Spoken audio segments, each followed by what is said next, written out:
London yeah, is too crowded, I think. yeah, it's very expensive, and yeah, a lot of. Hang on, I've got to click to accept recording. There we go. Yeah, so it's an easier pace of life, basically. Yeah, yes, it's real. Probably helps you to write also because not too crowded. A lot of inspiration, maybe. Although I guess the good thing about writing is that you can do it anywhere. So Yeah. yeah, there's no restrictions on where you can pick up a laptop. It's one of the nice things about doing the job is you don't have to commute anywhere. Yeah. But yeah, it's nice to have a bit more time, and you can walk places, and it's just yeah, it's a nice place to live. I do miss London. There's lots of things I miss about London, mostly the food. Where I live now, it's quite Oh, small, so okay. we don't have many restaurants. Mm, But yeah, so you swap different things in, and we can always go back to London. So yeah. And it's not that far. It's only an hour and a half. yeah, exactly. Oh, okay. There's a lot of people already joining, I think.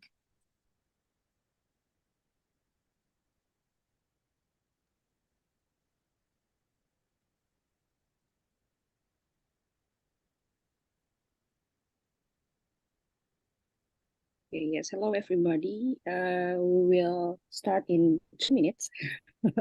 So we will start at 8 p.m. Jakarta time. And we'll have another Halloween with Ruth Ware again. Hope you will enjoy this talk show or yeah, discussion, something like that. I'm sorry, I have to turn off the camera because my internet connection here is very bad. I don't know why. So yeah, I hope it's going well, the conversation tonight. And if you have any question, you can just put your question on the chat. And I think that some of you already submit the question as well. And we will, yeah, if the time is enough. So I think we can ask all about your question to our well. So 1 minute left, and I give this Zoom meeting on Zoom the Halloween talk show with Ruth to Mbak Gita. Please, Mbak Gita, thank you. Yay. Hello, everyone. Happy Halloween. Okay, I'm so very happy to be here tonight. And I would like to say hello to our lovely guest here tonight, Ruth Ware. As you all know, Ruth is an international best-selling thriller author.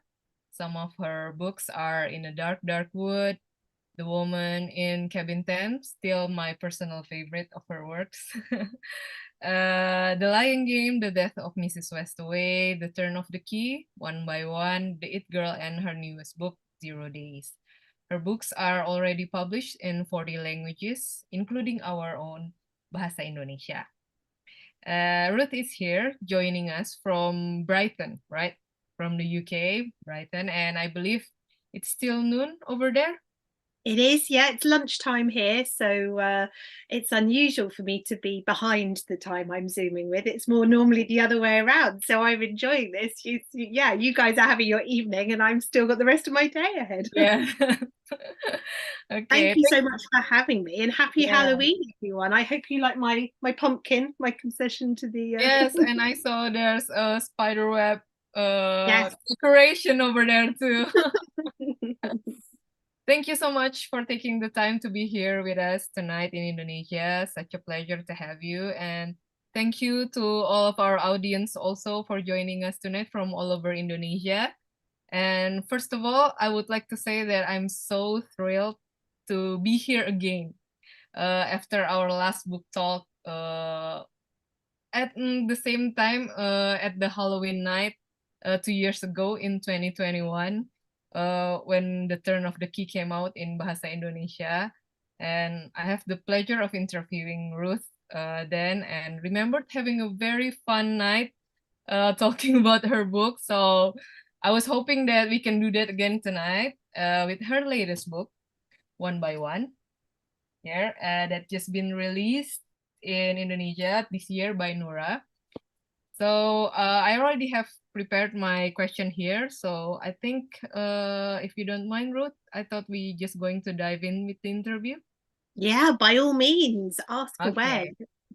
So everyone, we are going to talk about this book right here, One by One. Okay. This book has kept me up all night, trying to guess, trying to figure out the mystery, what's going on, who the culprit.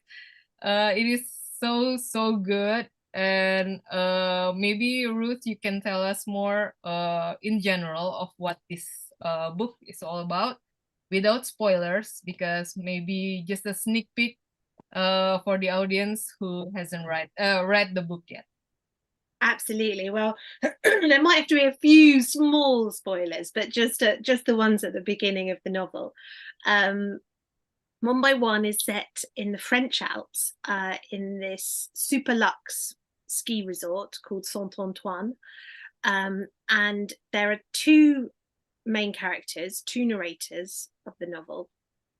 The first one is Erin, who is the chalet girl at the chalet. So she's like the hostess. She does all the cleaning. She welcomes the guests. She makes sure everything is running really smoothly, along with her best friend Danny, who is the chef at the chalet. And the other main character in the novel is Liz, who is the former employee of a company called Snoop. And Snoop is an up and coming music app. So they're about to be acquired by Google or someone. It's not stated in the novel, but they've had an enormous buyout offer, millions of pounds. And Snoop has to decide whether or not to accept the offer. So they have come away to this chalet in the mountains to discuss the proposition, to do a bit of skiing, and to try to decide the future of their company. There's half a dozen employees. The two CEOs are Topher and Eva.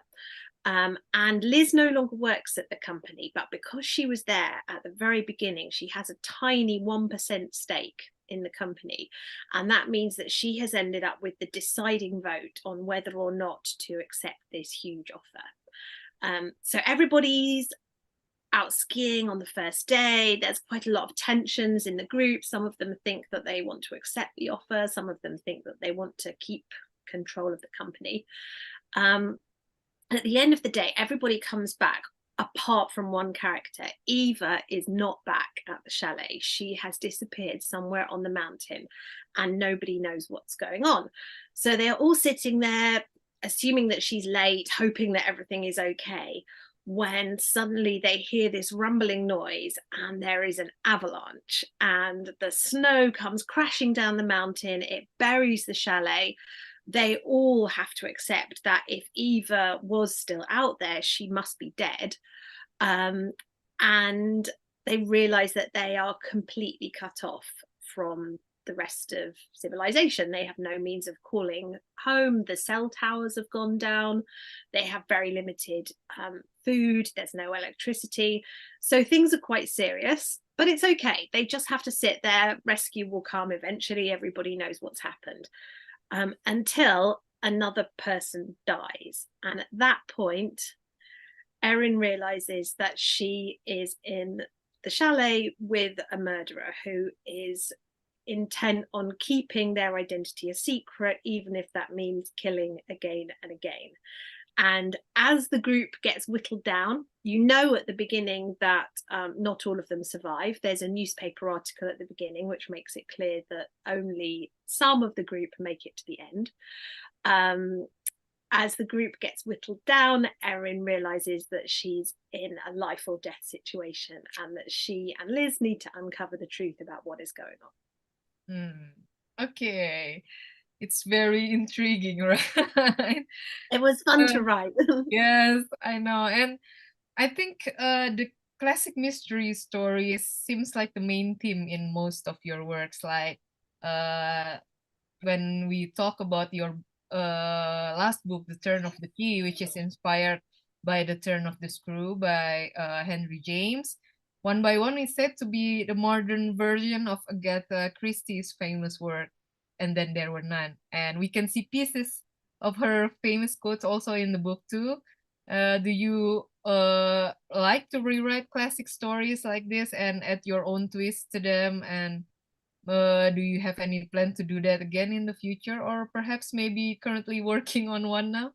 Yeah, so I would say the turn of the key has a very direct relationship with the turn of the screw.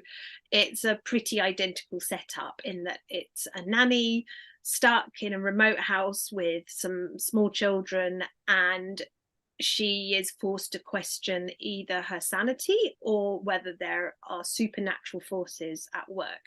So the premise there is very similar.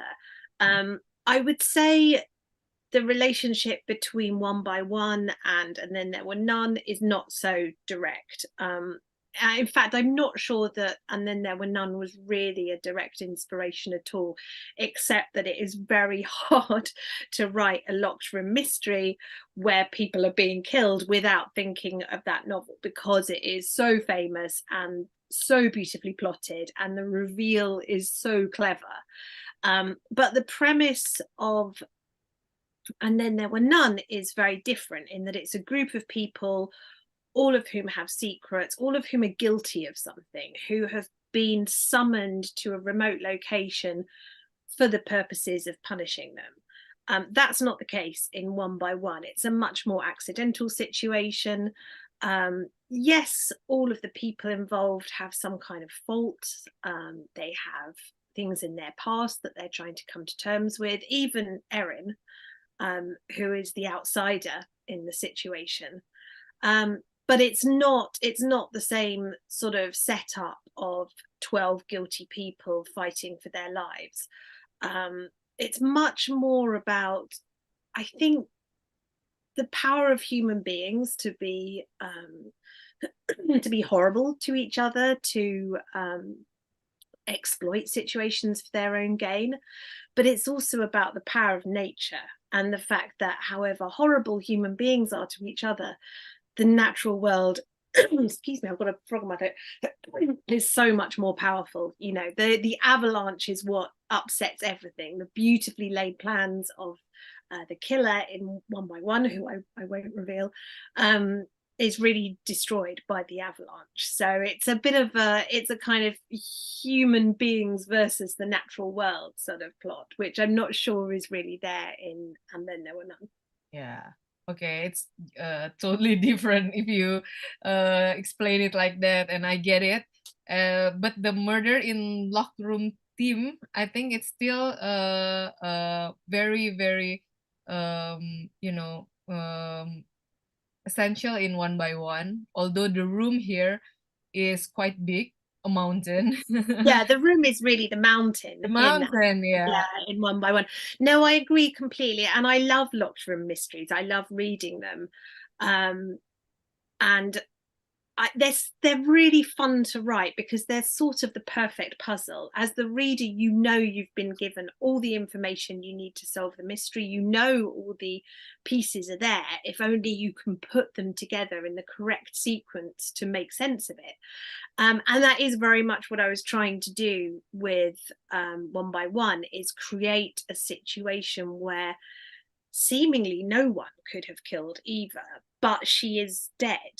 And to really have the reader questioning what the potential solutions were, what's going on, you know, who is out for themselves in this situation.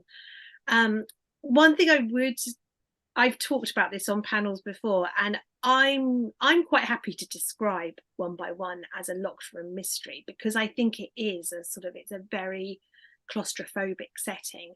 But there are some authors who think that locked room mysteries should be reserved for the kind of murder where it's literally impossible for it to have happened because there's no one there at the time. You know, the idea that you lock the door of a room at night, the person inside dies, no one could have got in, no one could have got out. They would describe my book as a closed circle mystery, but I think you know both are good terms. Yeah, right. Because I think it's locked because the characters also trapped in a heavy snowstorm, right? So yeah, okay, maybe it's not really literally a locked room. It's locked as far as the characters are concerned. I agree. Yeah. Yeah. So that's interesting because besides the danger of the murderer, your characters also have to face another threat from the danger of the nature, right? So can you tell us more about where does this idea come from? Have you ever experienced something like this? I hope not. Or maybe because you maybe love skiing, or maybe you can tell us more about the idea of this. So I think snow in general is a really useful kind of tool for a crime writer. It's, you know, it's physically an enormous challenge for the characters, and it creates all sorts of interesting kind of physical situations in terms of you can't leave a scene in the snow without leaving traces. There's a lot of Agatha Christie novels that rest, Murder on the Orient Express being one, that rest on the idea that a killer could have escaped but for the snow, which shows that nobody was there. When I wrote my first book, In a Dark, Dark Wood, I made the main character, Nora, a runner. And for years, I got emails from people saying, oh, I can tell you must be a runner because you write so well about running. And I'm a runner too, and I love running. And I would always have to write back and say, I'm so sorry.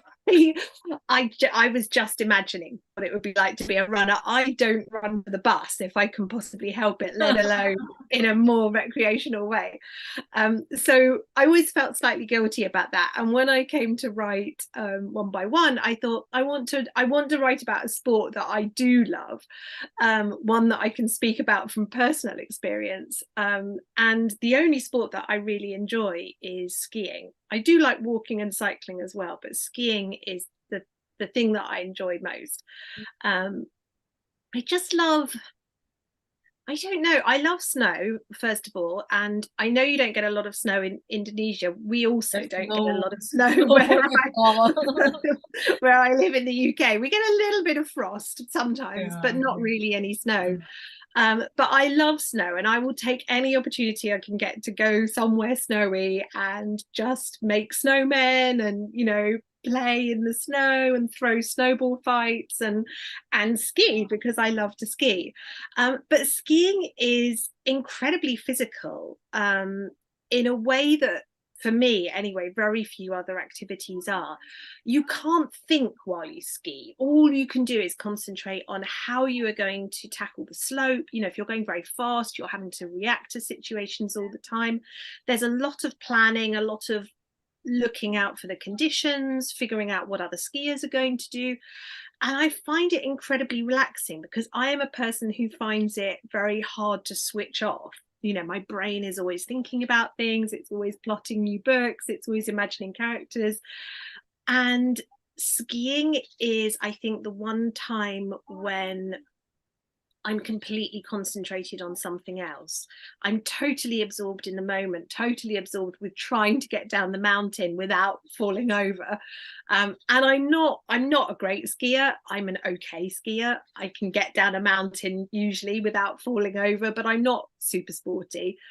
But I just love the challenge of doing something quite difficult, something kind of at the edge of my abilities and really fast, because, you know, you're going down a mountain, you know, it's quick. You can be doing 40 kilometers an hour. So I wanted to write about skiing. I wanted to put some of my love of skiing into the book. And the other thing, of course, that you're always thinking about when you're skiing is the possibility of avalanche. And thankfully, it's very rare. The skiing authorities who manage the mountains are very proactive about trying to prevent avalanches. Often you'll see them setting off small avalanches because it prevents the buildup of a big one. So you'll hear a boom across the valley and you'll see all the snow come down. And it just means that it's constantly there in your thoughts. But every year there's usually at least one, sometimes several fatal avalanches. That was true last year. There were several in the Alps where people are killed. And you have to accept that as both the kind of potential consequences of skiing, but also a reminder that you are operating in a pretty extreme environment. You're going somewhere very high, the altitude is very high, very remote. If something happens, it can take quite a long time for help to get to you. And you have to respect the mountains in that sense.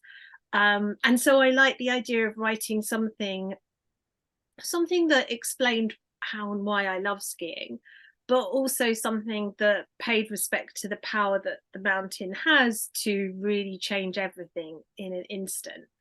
The irony is that in a way, the book was my sort of love letter to skiing. But since I wrote it, so many people have emailed me to say, well, you've completely put me off ever skiing. I definitely don't want to do it now, which was not my intention. I love skiing.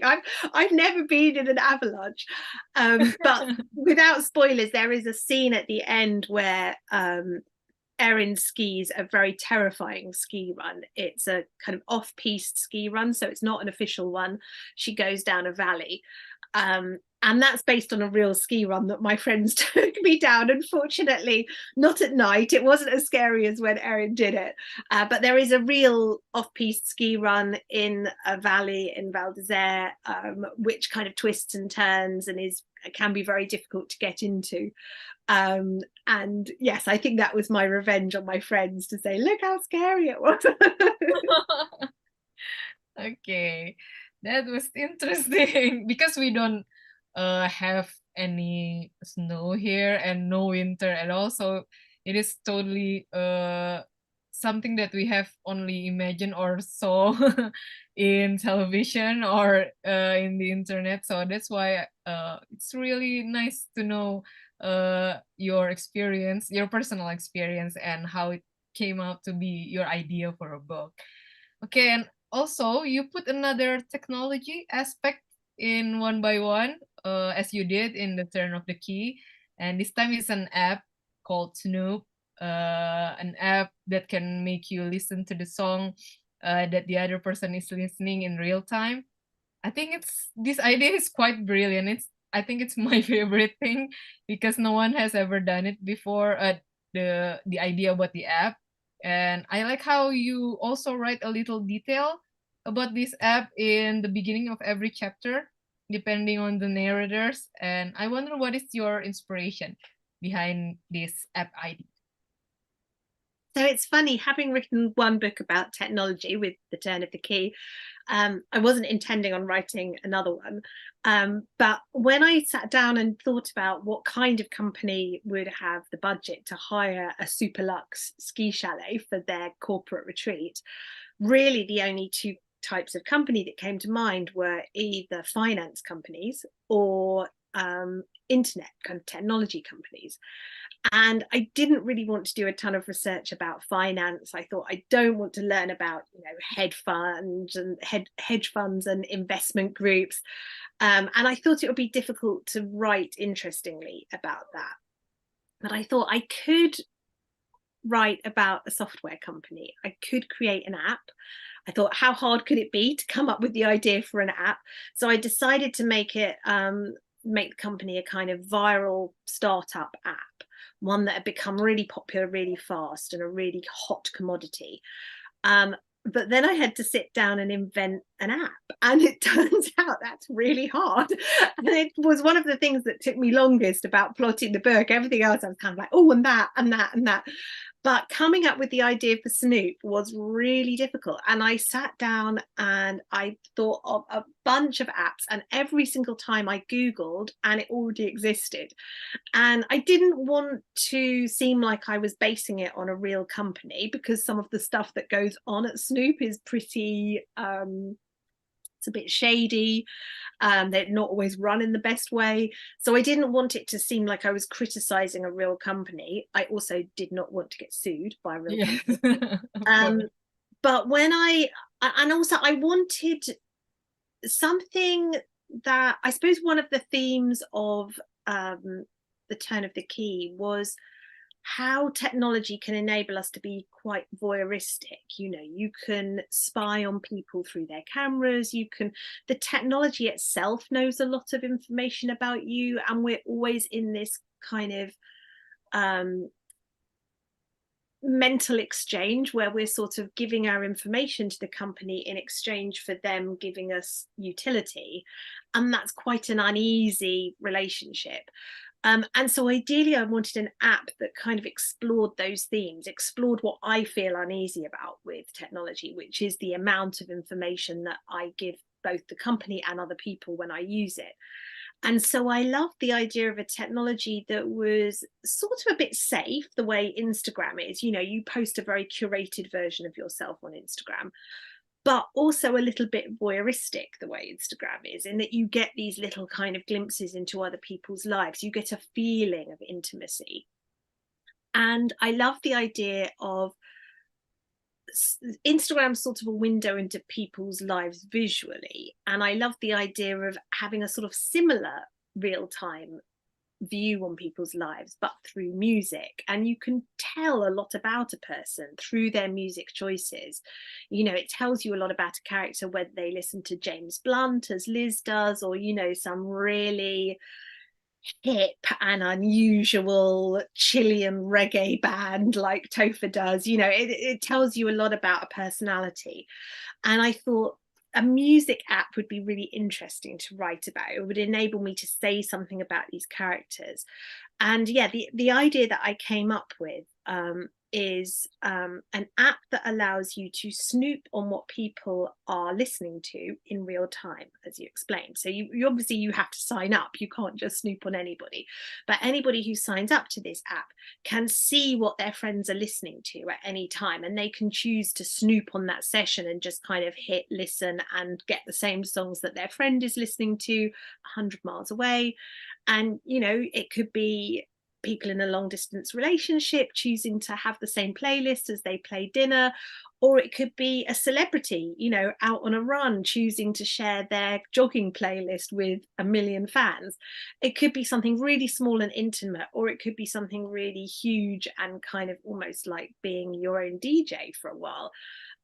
I love the idea, and when I came up with it, I thought surely someone is either done this or is about to do this, but so far they still haven't. So I'm still waiting. Spotify keeps kind of coming a bit closer to it. There's like shared listening sessions and stuff now.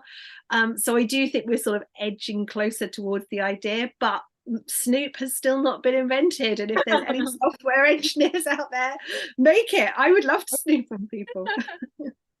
Yeah, we hope someday maybe we will get Snoop in real life. I hope so too. One of the eerie things about it, though, and proof that whatever you make up in fiction, it will sooner or later appear in reality, is that when I came up with the idea of Snoop, I Googled to make sure that it wasn't just the concept, but also the name wasn't a real app, and it wasn't. But in between writing the book and it being published, by the time the book came out, I got a message on Twitter from a real app called Snoop saying, "Oh, you used our name." And even the logo was quite similar to the logo I describe in the book, which I guess is understandable because it has the two O's, which kind of lend itself to the idea of being two eyes. It was a completely different app. It was a finance app where you could kind of plug your finances in and it would, you know, tell you what you were spending money on and stuff.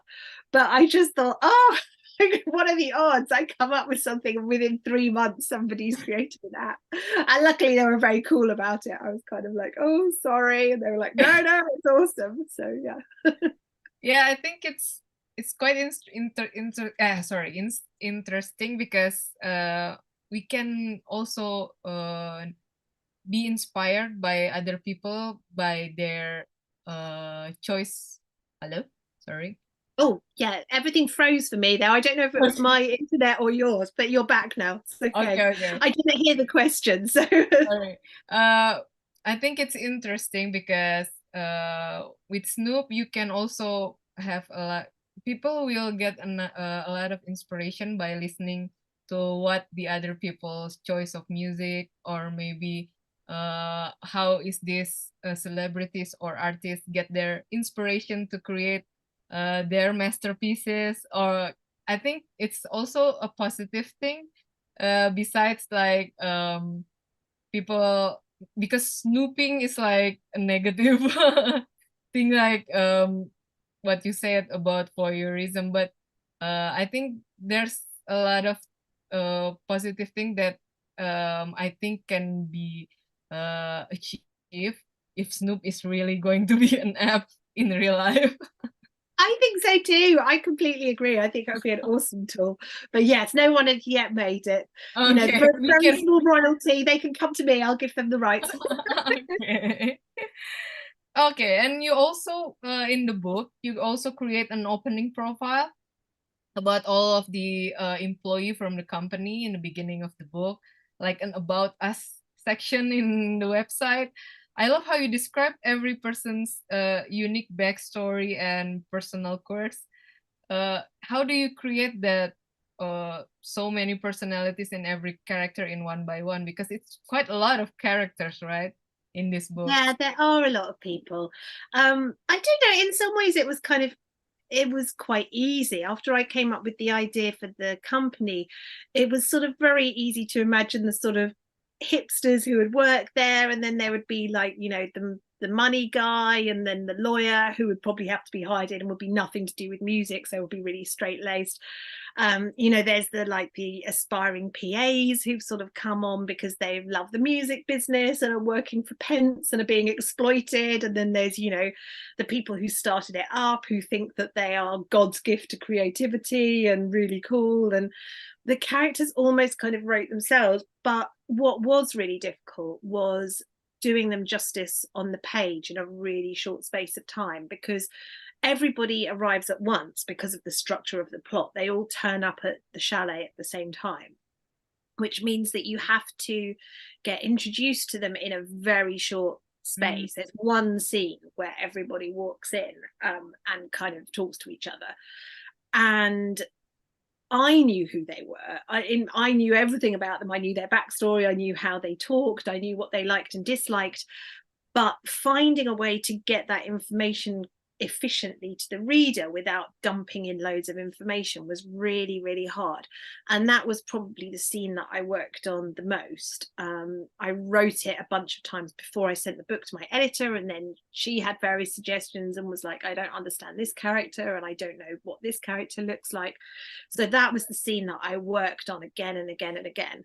But having that introductory section at the beginning, for anyone who hasn't read the book, it's like the about page on a company website. It's as if that has been copied and put into the book. So everybody has written their own kind of brief bio, and the way they've written it tells you something about them. So some of them are super pretentious, some of them are just really brief one-liners, some of them are in first person, some of them are talking about themselves as if they're somebody else.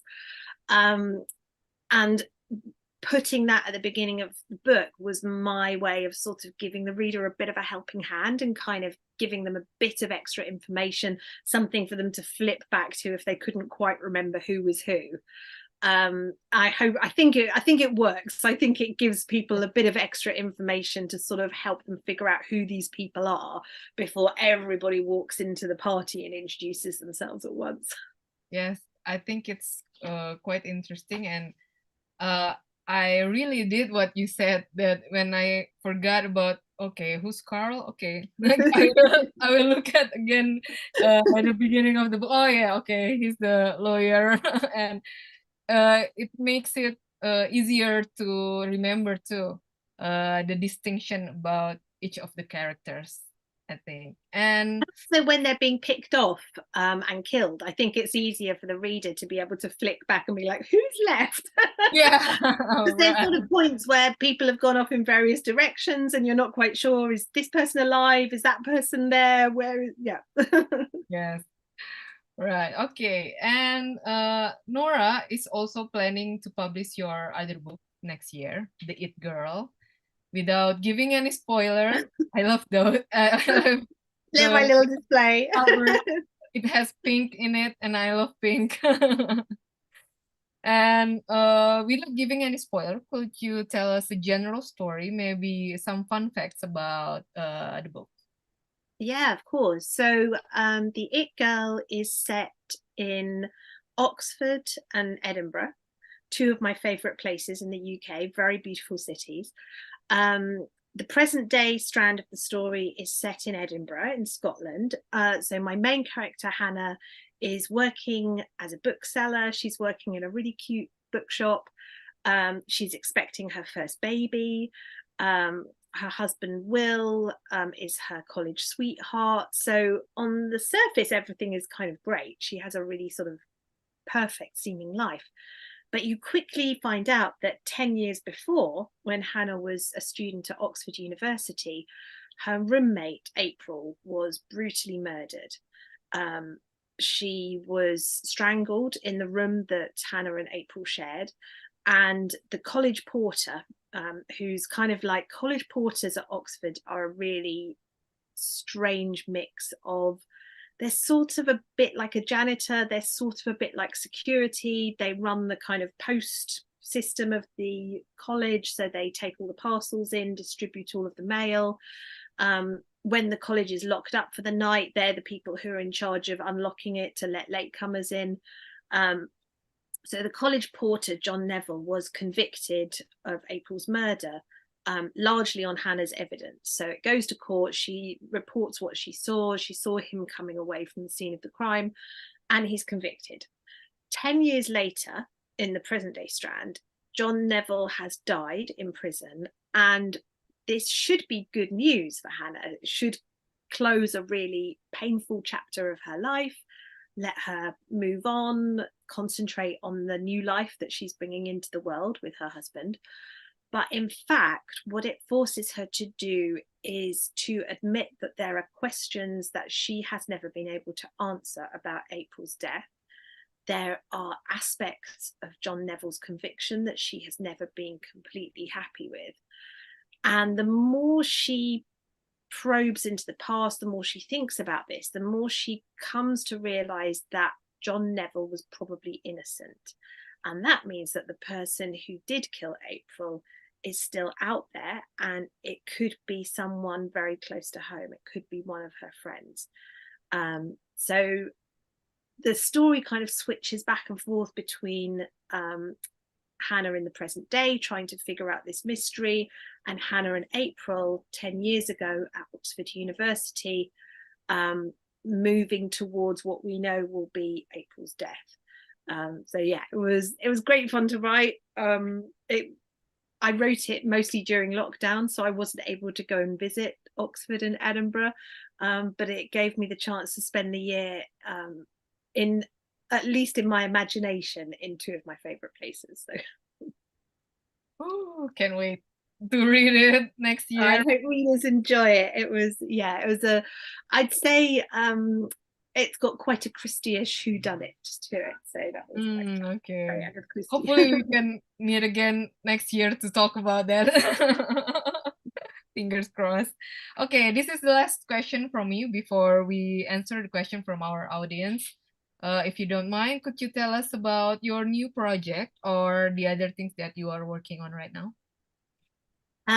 So the book I'm working on, I'm actually several books ahead. This is the problem with translations, is it always takes a little while for the translation to come out. Too fast. So yeah, the book after the It Girl is 0 Days, which is the one in the corner. That is it's more of a thriller.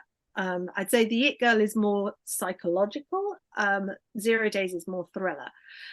It's about a woman called Jack. She's a security expert, and she comes home one night after a routine job to discover that her husband has been killed. His throat has been cut. And initially, Jack is treated quite sympathetically by the authorities. The police interview her, but they treat her very much as a grieving widow. But she quickly comes to realize that they only really have one suspect for the murder, and that suspect is her. So she has the choice between sitting tight, hoping that the police figure out that they've made a horrible mistake, and risking that she might be convicted of her husband's murder, or she can go on the run and try to solve his murder herself. So that is what she does. So it's kind of a sort of on the run thriller. We follow Jack trying to solve her husband's murder while the police are trying to catch up with her. And the novel is told in a countdown sequence. So we start at -8 days and it ticks down towards 0 days, which is when the police catch up with Jack. So that's not a spoiler. We know that pretty much from the beginning, but yeah, but that is how long she has, 8 days to solve her husband's murder. But the book I'm working on at the moment is completely different. It's set on a tropical island, not so far from Indonesia, actually, in the Indian Ocean. So it's a reality TV show called The Perfect Couple. And my main character has sort of reluctantly gone on it because her boyfriend is an aspiring actor. He wants to go on the reality TV show to improve his profile. And he has to go on it as a couple. So he persuades her to go on it. They jet off to the middle of the ocean to this beautiful resort. And they begin to take part in this TV show, but then a tropical hurricane comes out of nowhere and they are cut off. The boat that took them there is swept off in the storm. The desalination plant is wrecked. The generator is wrecked. They have no water, no electricity, and the contestants are left with only each other to rely on. So the game show starts to play out for real, but for much higher stakes. Okay. Yay! Great fun to write. Okay. Now we can start with answering the question that our audience have already given us before joining Zoom. I will read some of them. And a lot of the question is in the same theme. And I think maybe a lot of audiences are writers themselves and maybe an aspiring writers. So there are a lot of questions also about your writing process. Okay, some of the question is from Fanny, Christina, Linley, and Isna Haratik ya. How do you came up with the concept before writing a book, especially a thriller novel? Did you do a lot of research first, and how to put the first chapter so that it can immediately capture the reader's attention? Oh, two very good questions. Well, how to come up with the concept is always the difficult one, and it's one that always stumps me every single time. Every time I start a new book, I'm sort of horrified by the idea that I have to come up with a new plot, new characters, new setting, all from scratch every single time, and it never gets any easier. But I would say ideas come from everywhere. You know, they're usually the heart of a book is usually something that is bothering me in the news or in the world as I see it. So with The Turn of the Key, for example, I've been reading a lot about this new phenomenon of digital stalking, where or digital domestic abuse, where one partner is using home technology to control the other.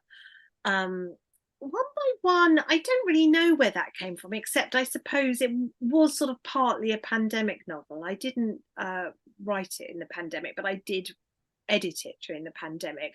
So the idea of kind of being trapped with a lot of people that you maybe weren't necessarily getting on with was quite topical. I guess, yeah, I wanted to write something about skiing because I love skiing. And I think I had been thinking more and more about the ways that companies exploit the people who work for them, the ways that we sort of venerate technology CEOs. We treat them as kind of geniuses, but we don't really think about all of the people that helped them get there, and that maybe those contributions were as valuable as being the guy in the head office, but just, you know, because you don't have 100% of the shares, you don't get the same recognition. So there's usually something about society, something that I've seen in the news. It might be a newspaper story, it might be, you know, just a general trend. The book I'm writing at the moment is very much about the power of online influencers and the idea of these sort of YouTube gurus and the way that they influence people to act. So yeah, it can be literally anything, but most of my books are rooted in a kind of fear or a what if or something that personally bothers me, something that I want to get out on the page and work through.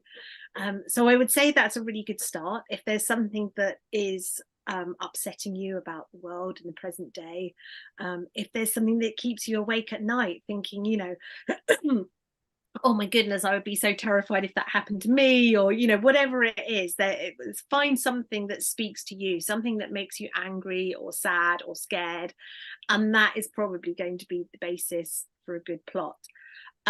In terms of specifically the beginning, which was kind of the other half of the question, again, that is tricky. And I think with my first books, I really tried to start things off with a bang. I tried to plunge the reader in immediately with a really sort of tense situation. So In A Dark Dark Wood opens with my main character running through the forest, and you don't know why, you just know that she's being pursued and that she's in fear of her life. She's barefoot, she's running through the snow. The Woman in Cabin 10 opens with my main character suffering a burglary, a violent one, in the middle of the night. Later on, I think I came to realize that actually what hooks people in is really the characters. And that's maybe the case with One by One. It doesn't open with a big scary scene. You do know right from the beginning that people die. There is a newspaper article at the beginning where you know that a number of the party, you don't know who, but you know that most of the party is not going to make it out alive. But the actual first chapter is not a big scary one. It is Liz and Topher, her boss, in a car on the way to the chalet. And you learn a little bit about these people. You learn that they're uneasy. You learn that Liz, it has stuff going on. You're not sure what. And that I hoped would be enough to hook people in. And I think if you have really interesting characters who clearly have something to say, maybe characters who have something to hide, that can be as intriguing as a big kind of fireworks and explosions opening. So both are good. I would say, I think the key thing with the first chapter is just to give your readers a reason to turn the page. Give them something that they want to find out, and you're halfway there. Yes, I think you did a really good job with that. Thank you. Okay, next question is from Leon Dolfus, Chika Prista Prameswari, and Hasna Kusuma, and Dewi Pramesti. What is the most challenging part when writing a thriller book, and what do you need to avoid in order to make a great plot twist or mystery stories? Oh, I don't know. I think for me, the most challenging part of every book is different.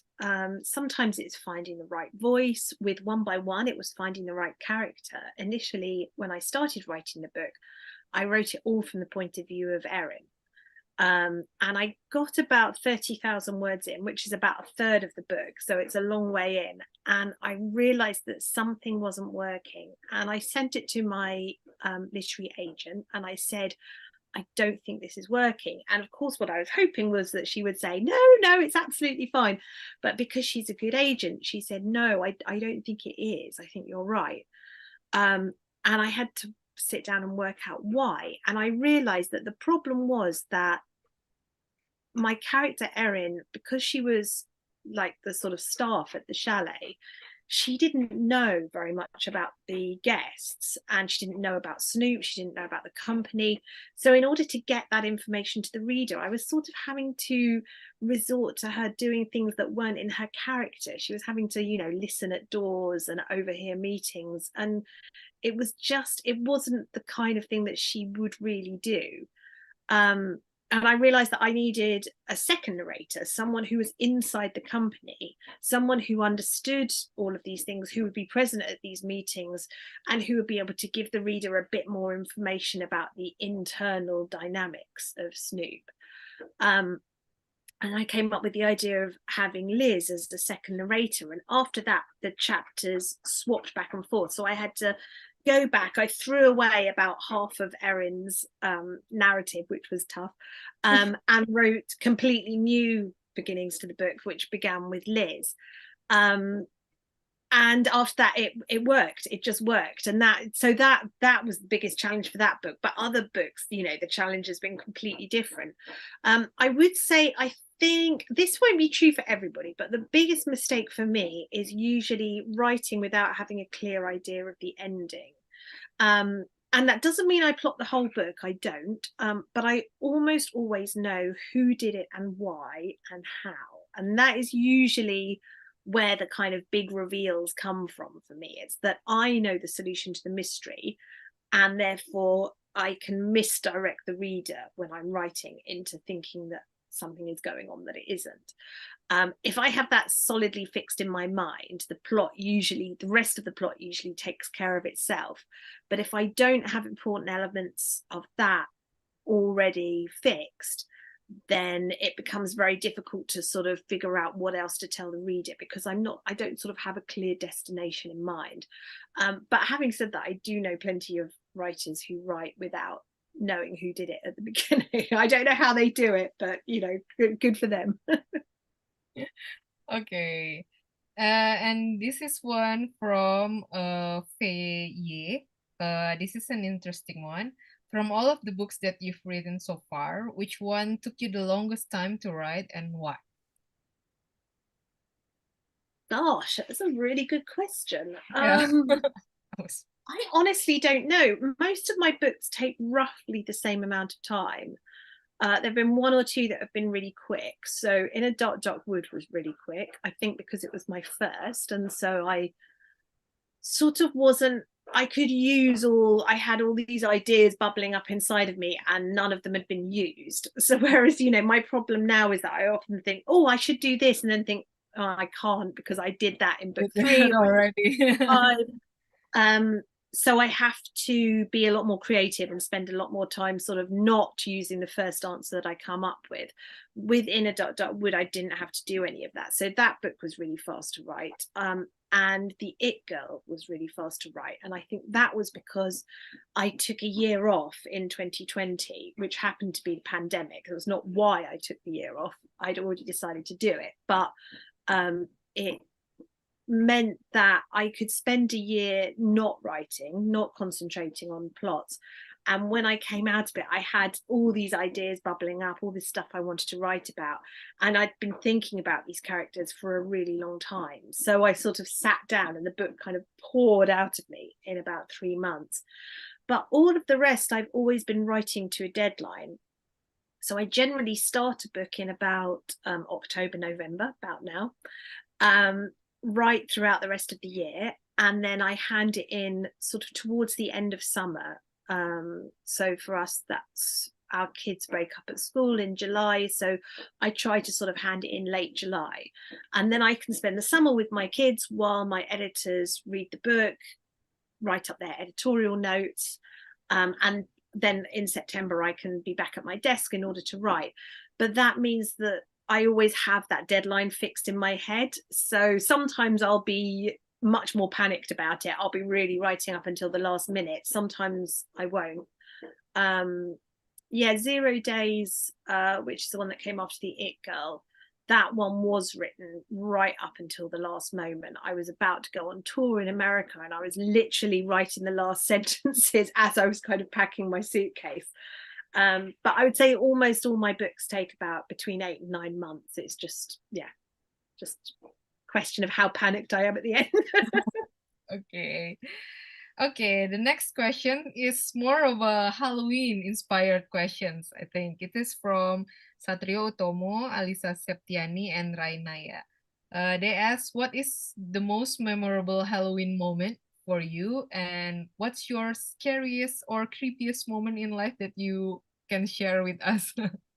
Oh wow, what a great question. I don't know if I really have a super memorable Halloween moment, partly because when we were kids, Halloween wasn't a really big thing in the UK. It's always been huge in America, obviously. But in the UK, we have Bonfire Night, which is when we celebrate the fact that Guy Fawkes did not manage to bomb the Houses of Parliament. So we burn effigies of Guy Fawkes, we let off fireworks to simulate the explosion of Parliament going up. And it's quite a strange festival, because although ostensibly we are celebrating the fact that Guy Fawkes did not blow up Parliament, in actual fact, the whole festival is really a big reminder to authority that he tried and he got very close. So we also do things like we burn what's called the enemy of the bonfire. So that's usually political figures that are not very popular at the moment. It can be local politicians, it can be the Prime Minister, it's very often the President of the United States. And it's basically, I think it's a way of saying to authority, be careful, it could happen to you. So it's a very odd festival. It's always been huge, particularly huge in my hometown. And so that happens on the 5th of November. So it kind of takes a bit of the attention away from Halloween. I have lots of very memorable bonfire night moments. One of the traditions in my town is for the someone dresses up as the Pope and gives a sermon, and the crowd throws firecrackers at them while they are speaking. And one year they threw a firecracker in the guy's mouth by mistake, and it blew out his false teeth. So that was but Halloween in comparison seems quite safe. But in terms of spookiest moments, I'm not sure. I think I'm not a very superstitious person. I don't easily get scared. But I think the thing that I have the most fear about is very deep ocean. And I often feel when I'm on a boat over really deep ocean, just unbelievably terrified by the thought of how much water is down there, how deep it goes, the fact that there could be anything down there. You know, we haven't explored the vast majority of the deep ocean, and there are fish down there that have never seen the light, fish that we haven't even discovered, and that really creeps me out. I don't know why.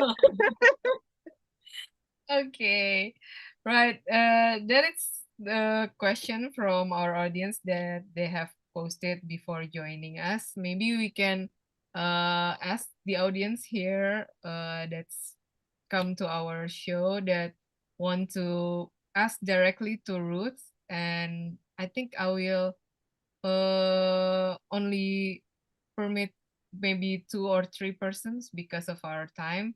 Anybody wants to ask Ruth directly? There's one or two popping up in the chat I can see.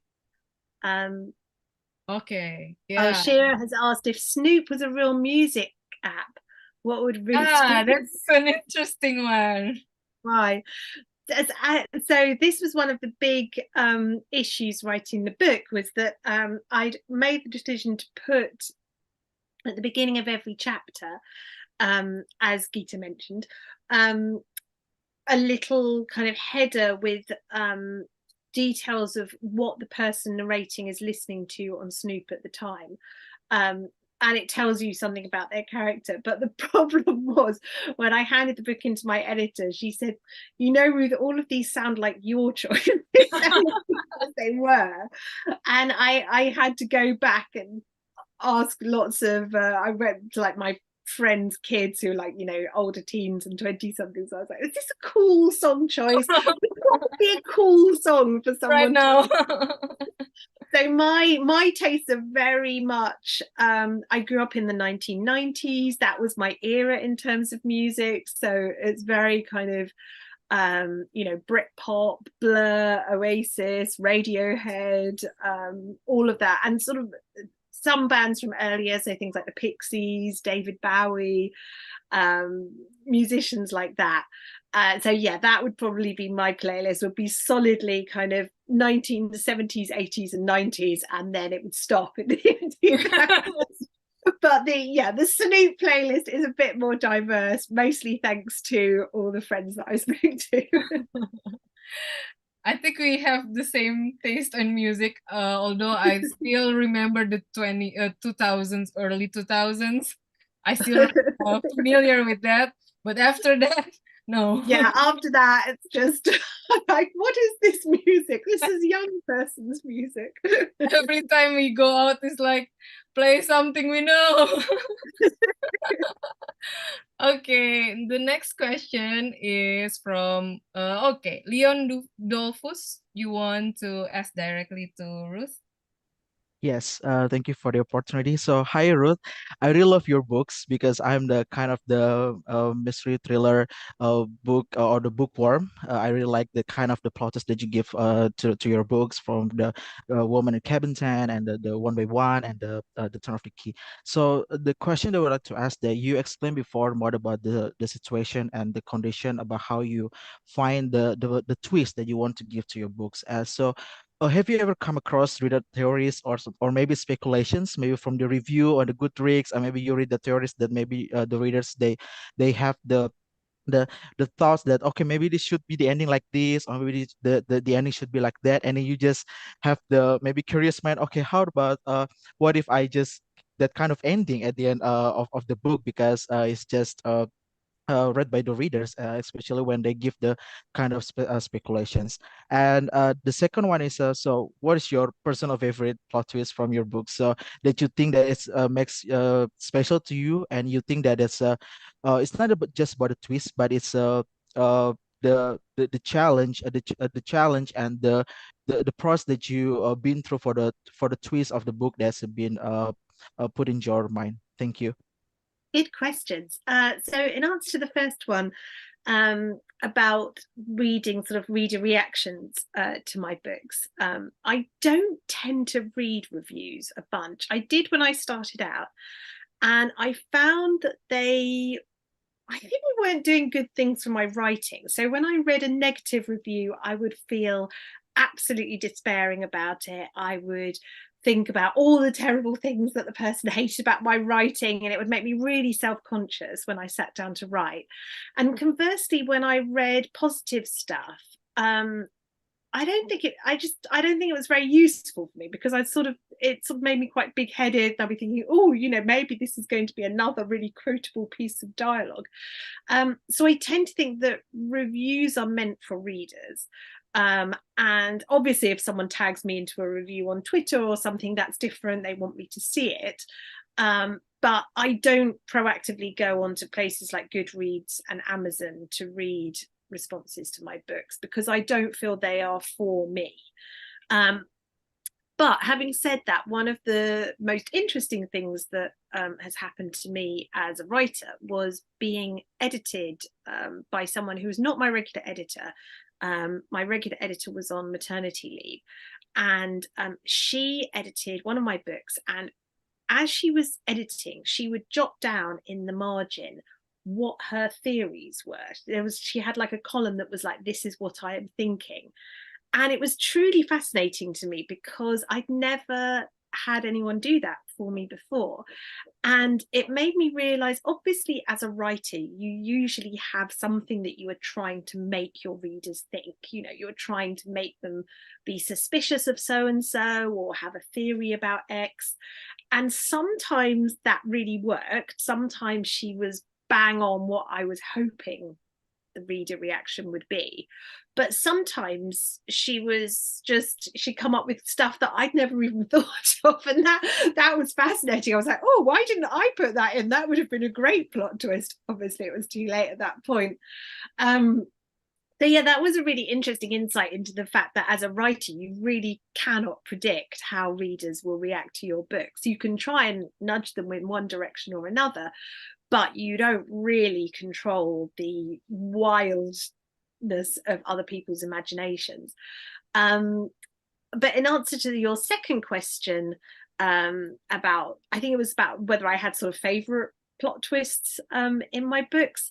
I tend not to have favorites, but there are a couple that the most exciting thing for me as a writer is the ideas that come out of nowhere, and they're very infrequent for me. Usually I'm sort of thinking a little bit ahead. I'm kind of coming up with ideas, I'm accepting them, I'm rejecting them. I sort of have a pretty good idea of where my plots are headed, and particularly because I always pre-plan the ending, that part is usually not a surprise to me at all. But once or twice in my books, a plot twist or an idea has been dropped into my lap as if from nowhere. The Turn of the Key was one. I got about halfway through, and the ending, which turned out to be controversial, suddenly came to me, and I was like, "Ooh, that would make an awesome ending." It just came out of nowhere. And another one was The Woman in Cabin 10, which has a pretty big plot twist that was again not intentional. And it just got to a point in the book where the thing that I had planned to happen, I just couldn't write it. I couldn't make the characters do it. And the thing they wanted to do was something completely different and was a big plot twist. So I think that is my favorite experience. I'm not sure I'd say it's my favorite twist in the books, but it's probably my favorite experience as a writer is when it feels like the universe has just gifted you with something, and that's an amazing feeling. Okay. Maybe one last question before we end our book talk. Is there anyone who still wants to ask Ruth questions? That was a great question. Anybody? No? Okay. I think that wraps up our event for tonight, and it's already an hour. I think time flies by so fast when you're having fun. Talking so much, that's what it was. I'm me just running my mouth off.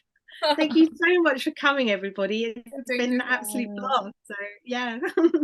Yes, if you want to ask Ruth maybe some more or want to connect with her through social media, I think you can add her at. Yeah, I'm on most social media platforms as at Ruth Ware Writer. You can find me on Twitter, now X, I guess. Threads, Instagram, Facebook, Blue Sky. I'm at Ruth Ware Writer on all of them. So please come by and say hi. I always love to. You can ask her also what music she is currently listening there. Always be the same. Okay, I think that is all for me, and I will give the forum back to Dita from Nora. Okay, thank you, Mbak Gita. Maybe before ending the session, we will take a picture together. So maybe some of you can turn on the camera so we can just show it to the social media, right? And for not forgetting, this today's session is the opening for we have the event called the Bar. So it's like a month event for the thriller novels. So we will have a competition. We will have another talk show, offline talk show in some of the places. So you will see the schedule on our social media, and please just check out our social media, Nura and Rakata. So this event also a collaboration with Rakata. So if there is anybody want to a free book, ebook, so please take a picture or something like in our session tonight, and you can just post it to your social media, and don't forget to take Nura Publishing and also Rakata. So, okay, are you ready? So we will Maybe take a picture someday you together. can invite Ruth Ware in offline event also, Nora. Oh, we would love to. Maybe yeah. We hope.